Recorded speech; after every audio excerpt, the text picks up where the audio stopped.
এবছরও নবান্ন উৎসবকে ঘিরে বগুড়ার শিবগঞ্জে বসেছিল শত বছরের ঐতিহ্যবাহী হরেক রকমের মাছের মেলা।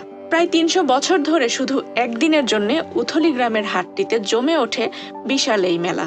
কাছের ও দূরের ক্রেতা বিক্রেতাদের পদচারণায় মুখরিত ছিল এবারের মেলা প্রাঙ্গণ।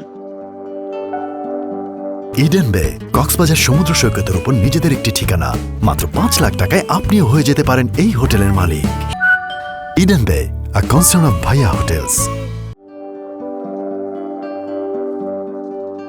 জানা যায় নবান্ন উৎসবকে ঘিরে বগুড়ার শিবগঞ্জ উপজেলায় বসে এই মাছের মেলা।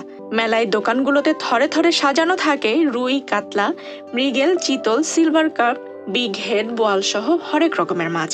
স্থানীয় লোকজন ব্যাপক উৎসাহের সঙ্গে মাছ কেনেন। তবে ক্রেতাদের অভিযোগ, এবছর মাছের দাম অনেক বেশি। মেলায় আগত স্থানীয়রা জানান, সনাতন ধর্মাবলম্বীদের পঞ্জিকা অনুসারে পহেলা অগ্রহায়ণ নবান্ন উৎসব পালন করা হয়। তবে এবার ২রা অগ্রহায়ণ অর্থাৎ ১৭ নভেম্বর বসেছিল এই মেলা। এই উৎসবকে কেন্দ্র করে প্রতি বছর উথলি সহ শিবগঞ্জের বিভিন্ন স্থানে বসে শত বছরের ঐতিহ্যবাহী এই মাছের মেলা। নবান্ন উৎসব আসলে সনাতন ধর্মাবলম্বীদের জন্য হলেও উথলি, রথবাড়ি, ছোট ও বড় নারায়ণপুর, ধন্দাকলা, সাদুল্লাপুর, বেড়াবালা, আকনপাড়া ও শিবগঞ্জ সহ প্রায় ২০ গ্রামের মানুষের ঘরে ঘরে হয় নানা আয়োজন।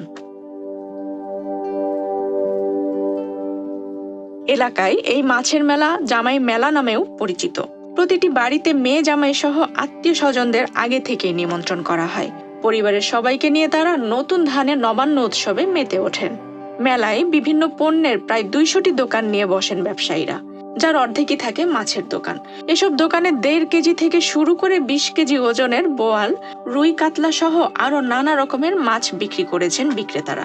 এবার মেলায় দেশি মাছ অর্থাৎ নদীর মাছ আমদানি কম ছিল।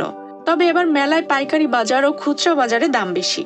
মেলায় রুই, কাতলা ও চিতল মাছগুলো ৬০০ থেকে ৭০০ টাকা কেজি দরে বিক্রি হলেও মাঝারি আকারের মাছ ৪০০ থেকে ৫৫০ টাকা কেজি দরে বিক্রি হয়েছে। এছাড়া ৫০০ থেকে ৬০০ টাকা দরে ব্রিগেড ও সিলভার কার্প মাছ বিক্রি করতে দেখা গেছে। তবে মেলায় ভিড় থাকলেও গতবারের তুলনায় এবার ক্রেতা কম বলে জানান বিক্রেতারা।